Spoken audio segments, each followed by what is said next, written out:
और इस वक्त की बड़ी खबर आपको बताते हैं, मुजफ्फरनगर में बीजेपी विधायक संगीत सोम ने यूपी पुलिस पर दिखाई है दबंगई।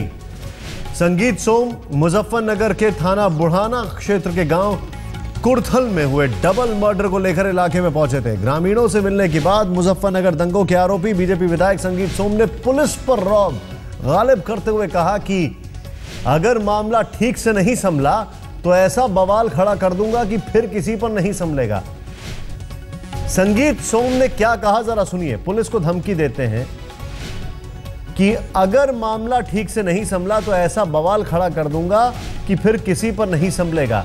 ये संगीत सोम के वो शब्द हैं जो कि इन्होंने धमकी दी है। आइए सुनते हैं क्या कहते हैं संगीत सोम, क्या धमकी दी है उन्होंने, किस तरीके से रौब मारा, ये देखते हैं। पूरा न्याय होना चाहिए। कोई ऐसी हमारी मनोस्थिति नहीं है कि हम यहाँ कुछ बवाल कराएं, लेकिन अगर मामला ठीक से नहीं हुआ तो बवाल ऐसा करा दूंगा फिर तुम पर नहीं समझेगा, किसी का फिर नहीं समझेगा।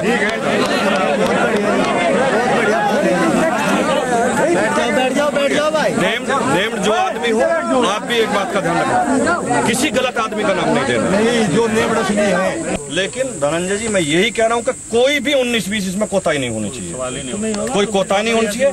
लाश उठाइए, इसका पोस्टमार्टम कराइए, कोई कोताही नहीं होनी चाहिए इसमें। संगीत सोम को आपने सुना क्या कह रहे हैं।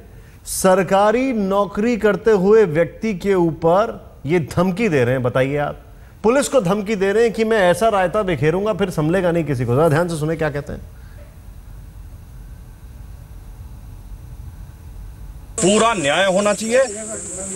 कोई ऐसी हमारी मनोस्थिति नहीं है कि हम यहाँ कुछ बवाल कराएं, लेकिन अगर मामला ठीक से नहीं हुआ तो बवाल ऐसा करा दूंगा फिर तुम पर नहीं समझेगा, किसी का फिर नहीं समझेगा।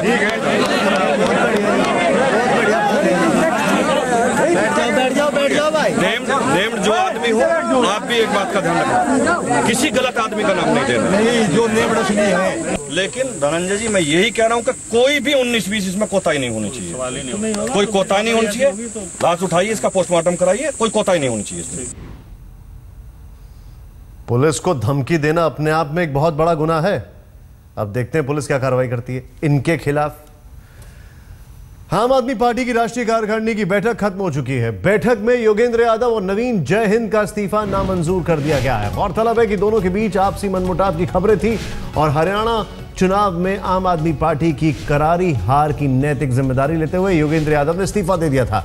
सूत्रों के मुताबिक बैठक में लोकसभा चुनाव में पार्टी की हार और विधानसभा चुनाव की तैयारियों पर चर्चा हुई।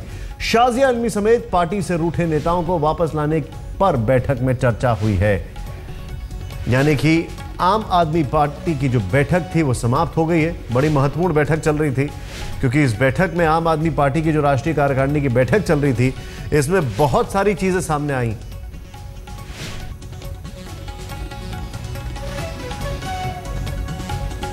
मैं समझता हूँ एक पार्टी के अंदर संवाद होता है, बातचीत होती है।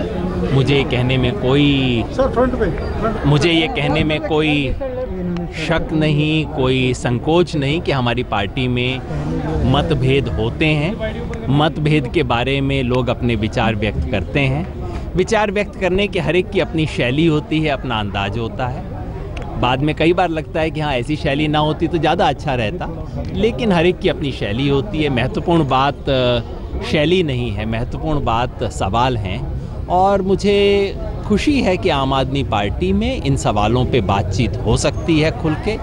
मतभेद हैं, मनभेद नहीं है। मतभेद हैं लेकिन मनभेद नहीं है, तो इतनी सारी चिट्ठियां क्यों लिख दी भाई। सीधे सुनते हैं क्या कहते हैं संजय सिंह। आम आदमी पार्टी के नेता संजय सिंह हमारे साथ मौजूद हैं। मीटिंग खत्म हो चुकी है यहाँ पर राष्ट्रीय कार्यकारिणी की। संजय, क्या आज फैसला हुआ, महत्वपूर्ण फैसला क्या हुआ? देखिए, मुद्दे तो कई विषयों पर चर्चा हुई। आज भी चुनाव की समीक्षा हुई, कई और बिंदुओं पर चर्चा हुई, लेकिन जो एक महत्वपूर्ण बात थी वो ये कि श्री योगेंद्र यादव जी और नवीन जयहिंद दोनों ने जो इस्तीफा दिया था वो इस्तीफा राष्ट्रीय कार्यकारिणी ने नामंजूर कर दिया और दोनों साथी फिर से अपनी पुरानी जिम्मेदारी उठाएंगे, पार्टी के लिए काम करेंगे। संजय, कैसे इस डिसीजन तक पहुंचे आप? क्योंकि कल तक तो देखा जा रहा था कि उस पर सहमति नहीं बन रही थी, बात भी नहीं कर रहे थे आप लोग, कल मीटिंग में पूरे दिन बात नहीं हुई। आज सुबह सुबह प्रशांत जी और योगेंद्र यादव जी पहुंचे अरविंद केजरीवाल के घर पर, तो किस तरीके से पहुंचे इस चीज? मैंने आपको बताया कि कल भी जो चर्चा हुई थी वो संगठन को लेकर चर्चा हुई थी, और कल मैंने आपको बता दिया था कि इस्तीफे के बिंदु पे आज चर्चा होगी।